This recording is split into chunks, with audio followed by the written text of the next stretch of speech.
Hi Sagittarius, this is Job. Welcome back sa ating channel. By the way, Sagittarius, this is your bonus reading.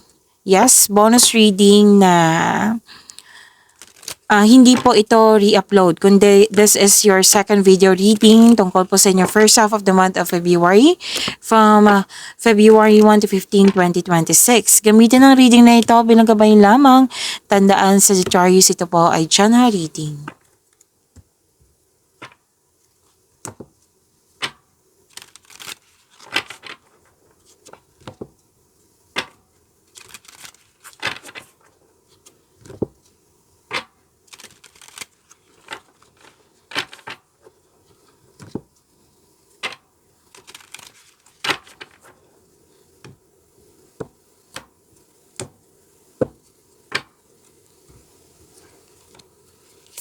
Maraming salamat po sa mga hindi nag-skip ng ads.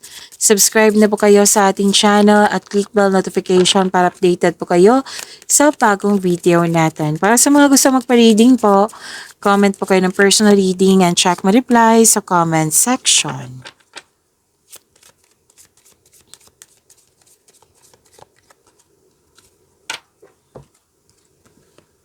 Oh wow! You have the power, authority, and protection. Magaling ka sa mga ginagawa mo. Magaling ka na leader. May kausap ka dito na mother figure. May nag-uusap din tungkol sa big business, career and finances, things going your way, good luck, good karma, happiness, recognition, success. New beginning, may na-hire dito kahit walang experience. May humingi ng atensyon sa iyo. Pwedeng bata ito or yung inner child niyo po.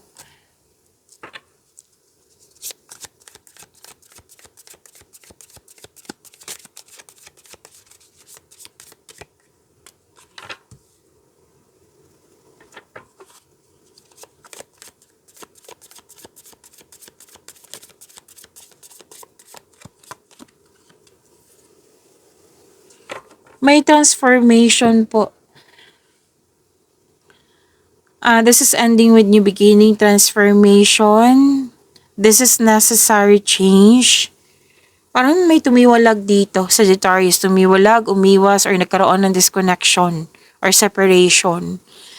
Nangyari to na tumiwalag or umiwas kasi you want growth. It might be na may na-realize ka pag nagstay ako ng matagal pero walang nangyaring growth.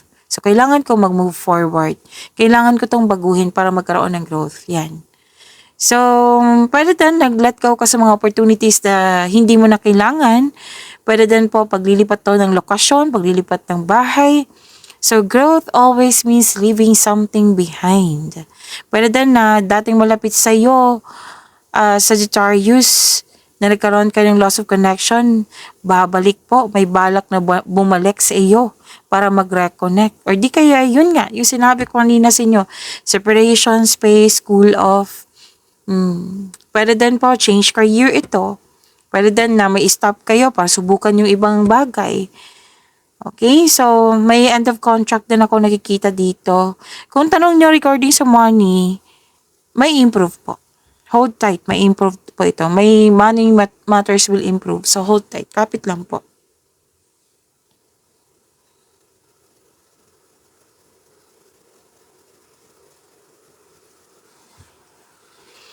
So busy din kayo. Sagittarius, very creative, mas lumawak yung ambisyon mo sa buhay. At sinabi din dito na magaling ka na leader, which is lumabas dito kanina. Lumabas siya sa inyong tarot card. Magaling ka sa mga ginagawa mo, magaling ka na leader, very confident and sense of worthiness are elevated. And please know that you are divinely guided, you are guided and protected now and always. Very confident. Recognition, nandito din. Recognition, nandito din. Diba sinabi ko kanina dito, andito yung recognition. Ipagpatuloy niyo po ang makinig sa inyong intuition kasi magbibigay ito ng kaunlaran sa iyo.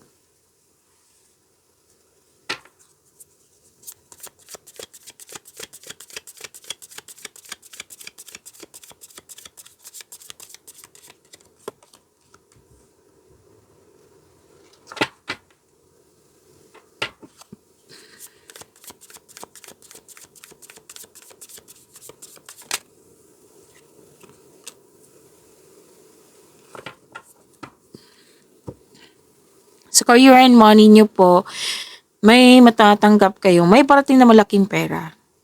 Yes, you are embarking on a healing journey. Umiiwas ka talaga sa toxicity, which is good. 'Di ba sinabi dito kanina, umiiwas kayo sa toxicity. Pwede din, nagbakasyon kayo ngayon para makahinga. So, you're embarking on a healing journey, you're moving forward. Yan, so claim nyo po. Magkakaroon ng financial stability. May balak din kayo mag-resign para subukan yung ibang career opportunity.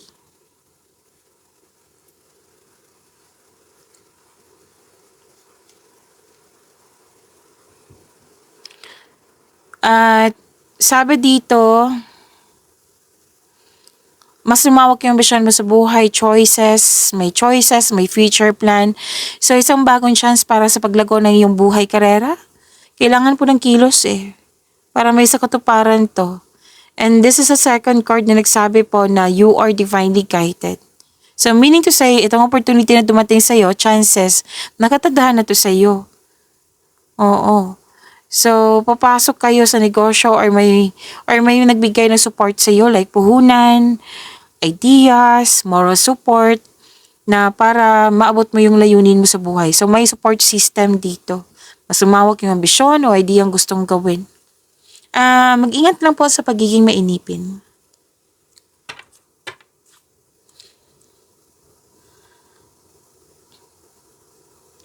So, sabi din dito na gagawa kayo ng malaking desisyon. So, kailangan mo makinig sa inyong intuition. Okay? And it will guide you sa isang malaking desisyon.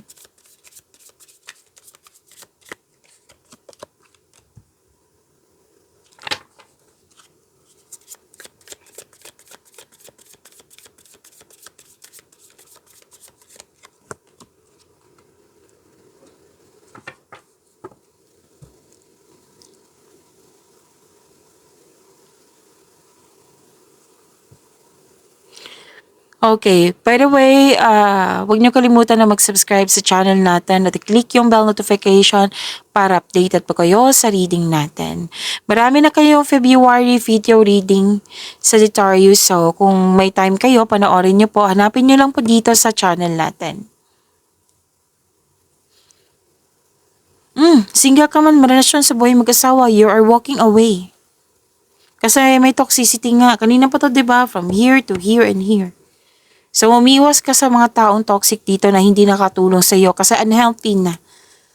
Pwede din, yung sinabi ko kanina na pag bakasyon para makahinga, paglipat, lokasyon, yan. Pero nag-remind ang card nyo dito, kung may problema kayo sa career and money, sikapin nyo wag madamay yung love life nyo, personal life, family, kung iba, para kung ma-resolve tong problema nyo sa isa, okay pa yung isa. Okay pa yung isa, okay pa yung lahat. Okay? Okay. So, gumagawa ka ng action dito para maka-move on. So, meaning to say, tinutulungan mo yung sarili mo.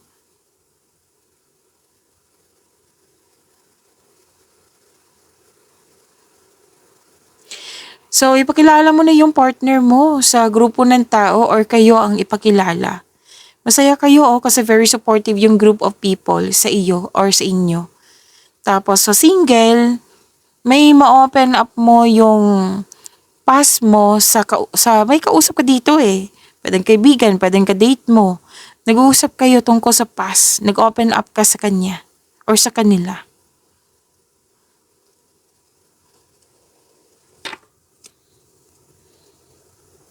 Kayanin niyo po ito kailangan ma-overcome tong overthinking na nakikita ko dito. Overthinking or over-analyze. Kung kaya na, bigyan ng solusyon. Kung hindi pa kaya, then change the channel. Time for reflection, time for reflection and mindfulness skills. Kasi makatulong yan sa pag-stop ng overthinking. Kung hindi talaga kaya, seek help. Okay? Kasi kung seek help, tinulungan mo talaga yung sarili mo. Kasi gusto mong, what I meant is, lalo na sa desisyon nyo magpahinga para makahinga. Yan, tinulungan mo yung sarili mo. Pag-imanin niyo po yung blessings sa binigay sa inyo, Sagittarius. See you tomorrow. Maraming salamat po.